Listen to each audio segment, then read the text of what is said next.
Automobile industry in India which is one of the fastest growing industry. ಇವತ್ತು ಭಾರತದಲ್ಲಿ automobile industry ಅತ್ಯಂತ ವೇಗವಾಗಿ ಬೆಳೀತಾ ಇದೆ. Especially passenger vehicle segment, car segment ಇದು ಅತ್ಯಂತ ವೇಗವಾಗಿ ಬೆಳೀತಾ ಇದೆ.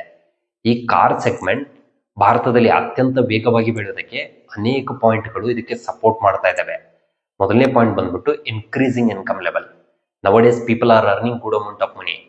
ನಾವು ಹೆಚ್ಚು ಹಣವನ್ನು ಸಂಪಾದನೆ ಮಾಡಿದಾಗ ಲೈಫ್ ಸ್ಟೈಲ್ ಪ್ರಾಡಕ್ಟ್ ಮೇಲೆ ಹೆಚ್ಚು ಹಣವನ್ನು ಸ್ಪೆಂಡ್ ಮಾಡ್ತೀವಿ. ಕಾರ್ ತಗೊಂತೀವಿ, ಲೈಫ್ನ ಎಂಜಾಯ್ ಮಾಡ್ತೀವಿ. ಎರಡನೇ ಪಾಯಿಂಟ್ ಬಂದ್ಬಿಟ್ಟು ಹೈಯೆಸ್ಟ್ ಯಂಗ್ ವರ್ಕಿಂಗ್ ಪಾಪ್ಯುಲೇಷನ್. ಇವತ್ತು ಭಾರತ ವಿಶ್ವದಲ್ಲಿ ಅತಿ ಹೆಚ್ಚು ಯಂಗ್ ವರ್ಕಿಂಗ್ ಪಾಪ್ಯುಲೇಷನ್ ಹೊಂದಿರುವಂತ ಒಂದು ದೇಶ. ಯಂಗ್ಸ್ಟರ್ಸ್ ಒಂದ್ಸಲ ಅರ್ನಿಂಗ್ ಅಂತ ಸ್ಟಾರ್ಟ್ ಮಾಡಾದ್ಮೇಲೆ ಆಲ್ಮೋಸ್ಟ್ ಆಲ್ ಎಲ್ಲರೂ ಕಾರ್ ತಗೊಳ್ಳೋದಕ್ಕೆ ಇಷ್ಟಪಡ್ತಾರೆ. ಮೂರನೇ ಪಾಯಿಂಟ್ ಬಂದ್ಬಿಟ್ಟು ಪ್ರೀಮಿಯಮೈಸೇಷನ್. ಪ್ರೀಮಿಯಮೈಸೇಷನ್ ಅಂತಂದ್ರೆ ಮೊದಲನೇದಾಗಿ ನಾವು ಒಂದು ಬೇಸಿಕ್ ಮಾಡೆಲ್ ಕಾರ್ನ ತಗೊಂತೀವಿ. ನೆಕ್ಸ್ಟ್ ಲಕ್ಸುರಿ ಕಾರ್ಗಳಿಗೆ ನಮ್ಮ ಲೈಫ್ ನ ಅಪ್ಗ್ರೇಡ್ ಮಾಡ್ತೀವಿ. ನೆಕ್ಸ್ಟ್ ಪಾಯಿಂಟ್ ಬಂದ್ಬಿಟ್ಟು ಪೆನಿಟ್ರೇಷನ್. ಪೆನಿಟ್ರೇಷನ್ ಅಂತಂದ್ರೆ ಭಾರತದಲ್ಲಿ 100 ಜನರನ್ನ ನಾವು ಲೆಕ್ಕಕ್ಕೆ ತಗೊಂಡಾಗ ಅರೌಂಡ್ 8 ಜನರ ಹತ್ರ ಮಾತ್ರ ಕಾರ್ ಇದೆ. ಅದೇ ಡೆವಲಪ್ಡ್ ಎಕಾನಮಿಗಳನ್ನ ನೋಡಿದಾಗ, US UK ಗಳನ್ನ ನೋಡಿದಾಗ ಅಲ್ಲಿ ಒಂದು 90 ಜನರ ಹತ್ರ ಕಾರ್ ಇದೆ. ಸೊ ಈ ಎಲ್ಲಾ ಫ್ಯಾಕ್ಟರ್ಸ್ ಇಂದಾಗಿ ಭಾರತದಲ್ಲಿ car segment, passenger vehicle segment ಭಾರತದಲ್ಲಿ ಹೆಚ್ಚು ಗ್ರೋತ್ ಆಗೋದಕ್ಕೆ ಹೆಚ್ಚು ಅವಕಾಶ ಇದೆ. ಸ್ನೇಹಿತರೆ, ಈ ಒಂದು ವಿಡಿಯೋದಲ್ಲಿ ಭಾರತದಲ್ಲಿ ಅತಿ ಹೆಚ್ಚು ಕಾರ್ಗಳನ್ನ ಮ್ಯಾನುಫ್ಯಾಕ್ಚರ್ ಮಾಡುವಂತ ಒಂದು ಕಂಪನಿ ಟಾಟಾ ಮೋಟರ್ಸ್ ಬಗ್ಗೆ ಇನ್ ಡೆಪ್ತ್ ಆಗಿ ಡಿಸ್ಕಷನ್ ಮಾಡಕ್ ಹೋಗ್ತಾ ಇದ್ದೀನಿ. ಸ್ನೇಹಿತರೆ, ವಿಡಿಯೋ ಸಖತ್ ಇಂಟ್ರೆಸ್ಟಿಂಗ್ ಆಗಿರುತ್ತೆ. ತಪ್ಪದೆ ಈ ವಿಡಿಯೋನ ಕೊನೆವರೆಗೂ ನೋಡಿ. Let's get started. Tata Motors, which is one of the largest automobile manufacturing company in India, which manufactures commercial vehicles, passenger vehicles, EV vehicles, and luxury cars. Commercial vehicle segment. Tata motors ಭಾರತದಲ್ಲಿ ಅತಿ ಹೆಚ್ಚು commercial vehicle ಗಳನ್ನ manufacture ಮಾಡುವಂತ ಒಂದು company. ಈ commercial vehicles ಗಳಲ್ಲಿ cargo vehicles ಗಳನ್ನ, public transport vehicles ಗಳನ್ನ ಮ್ಯಾನುಫ್ಯಾಕ್ಚರ್ ಮಾಡ್ತಾರೆ, such as trucks, bus, wands and many more.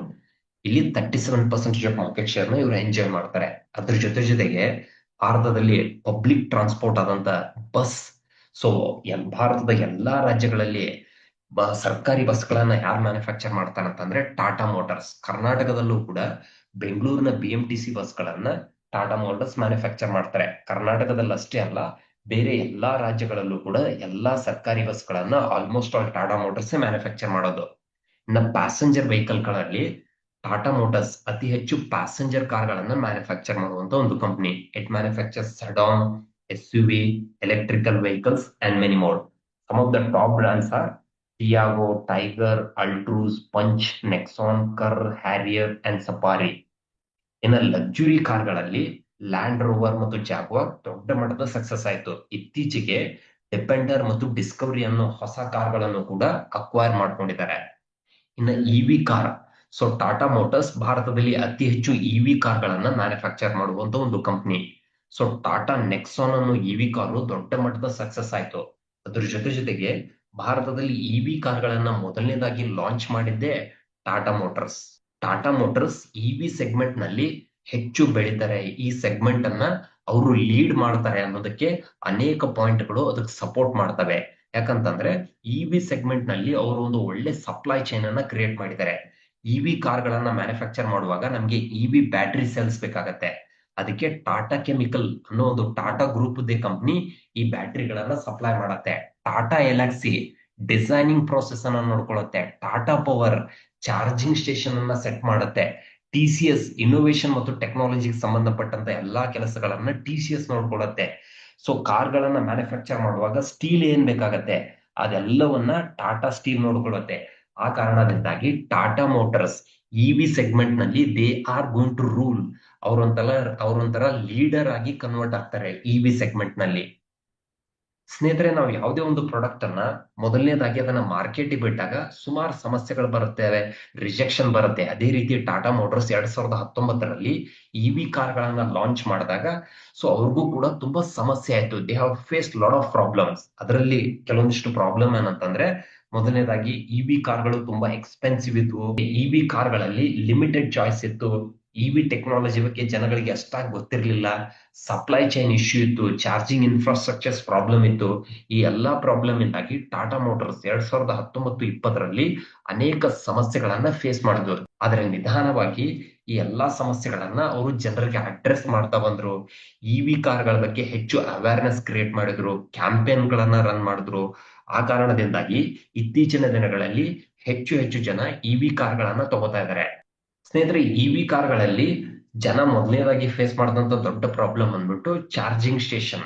So ನಾವು ಪೆಟ್ರೋಲ್ ಅಥವಾ ಡೀಸೆಲ್ ಕಾರ್ ಇದ್ದಾಗ ಸೊ ಪೆಟ್ರೋಲ್ ಬಂಕಿಗೆ ಹೋಗ್ಬಿಟ್ಟು ಪೆಟ್ರೋಲ್ ಹಾಕೋತೀವಿ. ಆದ್ರೆ ಸೊ ಈ ಇವಿ ಕಾರ್ಗಳನ್ನ ತಗೊಂಡಾಗ ಮುಂಚೆ ಏನಾಗಿತ್ತು, ಅಷ್ಟಾಗಿ ಬ್ಯಾಟ್ರಿ ಬರ್ತಿರ್ಲಿಲ್ಲ. ಬ್ಯಾಟ್ರಿ ಏನಾದ್ರೂ ಖಾಲಿ ಆಯ್ತು ಅಂತಂದ್ರೆ ಅಂತ ಹೇಳ್ಕೊಳ್ಳುವಂತ ಚಾರ್ಜಿಂಗ್ ಸ್ಟೇಷನ್ ಗಳಿರಲ್ಲ.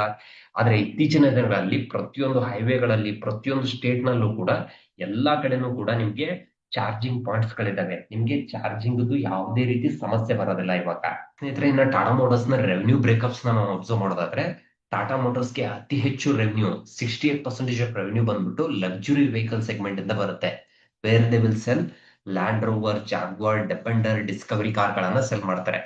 ಸೊ ಈ ಸೆಗ್ಮೆಂಟ್ ಕಾರ್ ಗಳನ್ನ ಭಾರತದಲ್ಲಿ ಅಷ್ಟೇ ಅಲ್ಲ, ಅಕ್ರಾಸ್ ದ ಗ್ಲೋಬ್, US ಇರ್ಬೋದು, UK ಇರ್ಬೋದು, ಯುರೋಪ್ ಇರ್ಬೋದು, ಚೈನಾ, ಎಲ್ಲಾ ಕಡೆನೂ ಕೂಡ ಈ ಕಾರ್ಗಳು ಸೆಲ್ ಆಗ್ತವೆ. 19% ಆಫ್ ರೆವೆನ್ಯೂ ಬಂದ್ಬಿಟ್ಟು ಕಮರ್ಷಿಯಲ್ ವೆಹಿಕಲ್ ಸೆಗ್ಮೆಂಟ್ ಇಂದ ಬರುತ್ತೆ. 12% ಆಫ್ ರೆವೆನ್ಯೂ ಬಂದ್ಬಿಟ್ಟು ಪ್ಯಾಸೆಂಜರ್ ವೆಹಿಕಲ್ ಸೆಗ್ಮೆಂಟ್ ಇಂದ ಬರುತ್ತೆ. ಇನ್ನು ಟಾಟಾ ಮೋಟರ್ಸ್ ನ ಫಿನಾನ್ಷಿಯಲ್ಸ್ ಗಳನ್ನ ನಾವು ಅಬ್ಸರ್ವ್ ಮಾಡೋದಾದ್ರೆ, ಲಾಸ್ಟ್ 5 ವರ್ಷದಿಂದ ಕಂಪನಿಯ ರೆವೆನ್ಯೂ ಬಂದ್ಬಿಟ್ಟು ಕನ್ಸಿಸ್ಟೆಂಟ್ ಆಗಿ ಇನ್ಕ್ರೀಸ್ ಆಗಿದೆ. ಇನ್ನು ನೆಟ್ ಪ್ರಾಫಿಟ್ ಅನ್ನ ನೀವು ಅಬ್ಸರ್ವ್ ಮಾಡೋದಾದ್ರೆ, ನೆಟ್ ಪ್ರಾಫಿಟ್ ತುಂಬಾ ವಾಲಟೈಲ್ ಇದೆ. 2021 ಮತ್ತು 22ರಲ್ಲಿ ನೆಗೆಟಿವ್ ಹೋಗಿತ್ತು.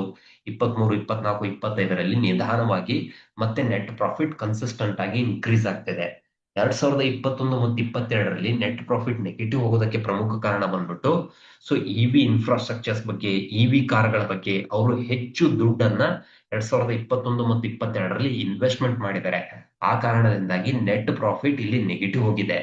ಸೊ ನೀವು ಇಲ್ಲಿ ಅಬ್ಸರ್ವ್ ಮಾಡಬಹುದು, ಡೆಟ್ ಟು ಇಕ್ವಿಟಿ ರೇಷಿಯೋ 2021 ಮತ್ತು 22ರಲ್ಲಿ ಸೊ ಅವರು ಹೆಚ್ಚು ಸಾಲವನ್ನ ಮಾಡಿದ್ದಾರೆ ಇವಿ ಇನ್ಫ್ರಾಸ್ಟ್ರಕ್ಚರ್ ನ ಸೆಟ್ ಮಾಡೋದಕ್ಕೆ. ಅದಕ್ಕೆ ನೆಟ್ ಪ್ರಾಫಿಟ್ ನೆಗೆಟಿವ್ ಹೋಗಿದೆ. ನಿಧಾನವಾಗಿ ಇವಾಗ ಕಂಪನಿ ಡೆಟ್ ರಿಡ್ಯೂಸ್ ಆಗ್ತಿದೆ. ಆ ಕಾರಣದಿಂದಾಗಿ ಕಂಪನಿಯ ನೆಟ್ ಪ್ರಾಫಿಟ್ ಮತ್ತೆ ಕನ್ಸಿಸ್ಟೆಂಟ್ ಆಗಿ ಇನ್ಕ್ರೀಸ್ ಆಗ್ತಿದೆ. ಇನ್ನು ಶೇರ್ ಹೋಲ್ಡಿಂಗ್ ಪ್ಯಾಟರ್ನ್ ನಾವು ಅಬ್ಸರ್ವ್ ಮಾಡೋದಾದ್ರೆ, ಪ್ರಮೋಟರ್ಸ್ ಹತ್ರ 42% ಆಫ್ ಶೇರ್ ಹೋಲ್ಡಿಂಗ್ ಇದೆ. ಫಾರಿನ್ ಪೋರ್ಟ್ಫೋಲಿಯೋ ಇನ್ವೆಸ್ಟರ್ಸ್ 13% ಇಂದ 17% ಗೆ ಇನ್ಕ್ರೀಸ್ ಮಾಡಿದ್ದಾರೆ. ಡೊಮೆಸ್ಟಿಕ್ ಇನ್ಸ್ಟಿಟ್ಯೂಷನಲ್ ಇನ್ವೆಸ್ಟರ್ಸ್ 15% ಇಂದ 16% ಗೆ ಇನ್ಕ್ರೀಸ್ ಮಾಡಿದ್ದಾರೆ. ಸ್ನೇಹಿತರೆ, ಸ್ಟಾಕ್ ಪ್ರೈಸ್ ಅನ್ನು ನಾವು ಅಬ್ಸರ್ವ್ ಮಾಡೋದಾದ್ರೆ, Tata Motors right now which is trading at 680 range ಅಲ್ಲಿ ಟ್ರೇಡ್ ಆಗ್ತಿದೆ. ಲಾಸ್ಟ್ ಒಂದು 5-6 ತಿಂಗಳಲ್ಲಿ ಟಾಟಾ ಮೋಟರ್ಸ್ ಅರೌಂಡ್ 1100 ಇಂದ 600 ವರೆಗೂ ಕರೆಕ್ಷನ್ ಆಗಿತ್ತು. ಮೋರ್ ದನ್ 45% ಕರೆಕ್ಷನ್ ಆಗಿದೆ. ಸ್ಟಾಕ್ ಕರೆಕ್ಷನ್ಸ್ ಆಗೋದಕ್ಕೆ ಪ್ರಮುಖ ಕಾರಣ ಬಂದ್ಬಿಟ್ಟು ಕಂಪ್ನಿಗೆ ಹೈಯೆಸ್ಟ್ ರೆವೆನ್ಯೂ ಬರೋದು ಲಕ್ಸುರಿ ವೆಹಿಕಲ್ ಸೆಗ್ಮೆಂಟ್ ಇಂದ. ಈ ಲಕ್ಸುರಿ ವೆಹಿಕಲ್ ಸೆಗ್ಮೆಂಟ್ ಲಾಸ್ಟ್ ಒಂದು 5-6 ತಿಂಗಳಿಂದ ಚೈನಾದಲ್ಲಿ, ಯುರೋಪ್ ನಲ್ಲಿ, USA ನಲ್ಲಿ ಸೇಲ್ಸ್ ರಿಡ್ಯೂಸ್ ಆಗಿದೆ. ಸೇಲ್ಸ್ ರಿಡ್ಯೂಸ್ ಆಗಿರೋ ಕಾರಣದಿಂದಾಗಿ ನೆಟ್ ಪ್ರಾಫಿಟ್ ಮೇಲೆ ಸ್ವಲ್ಪ ನೆಗೆಟಿವ್ ಇಂಪ್ಯಾಕ್ಟ್ ಆಗಿದೆ. ಆ ಕಾರಣದಿಂದಾಗಿ ಸ್ಟಾಕ್ ಪ್ರೈಸ್ ಕರೆಕ್ಷನ್ಸ್ ಆಗಿದೆ. ಸ್ನೇಹಿತರೆ, ಇನ್ನು ವ್ಯಾಲ್ಯೂಯೇಷನ್ ನೀವು ಅಬ್ಸರ್ವ್ ಮಾಡೋದಾದ್ರೆ, ಸೊ ಸ್ಟಾಕ್ ನ ಮಿಡಲ್ ಪಿ ಬಂದ್ಬಿಟ್ಟು 10 ಇದೆ. Currently which is trading at around 9 range ಅಲ್ಲಿ ಟ್ರೇಡ್ ಆಗ್ತಿದೆ. ನೀವೇನಾದ್ರೂ ಸದ್ಯಕ್ಕೆ ಸ್ಟಾಕ್ಸ್ ಅನ್ನ ಬೈ ಮಾಡಿದ್ರೆ ತುಂಬಾ ಡಿಸ್ಕೌಂಟೆಡ್ ಪ್ರೈಸ್ ಅಲ್ಲಿ ಬೈ ಮಾಡ್ದಂಗೆ ಅಂತ ಅರ್ಥ. ಸ್ನೇಹಿತರೆ, ಈ ಒಂದು ವಿಡಿಯೋದಲ್ಲಿ ಟಾಟಾ ಮೋಟರ್ಸ್ ಬಗ್ಗೆ ಮತ್ತು ಭಾರತದಲ್ಲಿ ಆಟೋಮೊಬೈಲ್ ಇಂಡಸ್ಟ್ರಿ ಬಗ್ಗೆ ಇನ್ ಡೆಪ್ತ್ ಆಗಿ ಡಿಸ್ಕಷನ್ ಮಾಡಿದ್ವಿ. ಸ್ನೇಹಿತರೆ, ಈ ವಿಡಿಯೋ ಬಂದ್ಬಿಟ್ಟು just education purpose only. This is not a buy and sell recommendation. If you want to learn more about investment and trading, you can explore my online course. ಸ್ನೇಹಿತರೆ, ಈ video ನಿಮಗೆ ಇಷ್ಟ ಆದ್ರೆ ತಪ್ಪದೆ ಸಬ್ಸ್ಕ್ರೈಬ್ ಮಾಡಿ, ನಿಮ್ಮ ಸ್ನೇಹಿತರೊಂದಿಗೆ ಈ ವಿಡಿಯೋನ ಶೇರ್ ಮಾಡಿ. Thank you so much.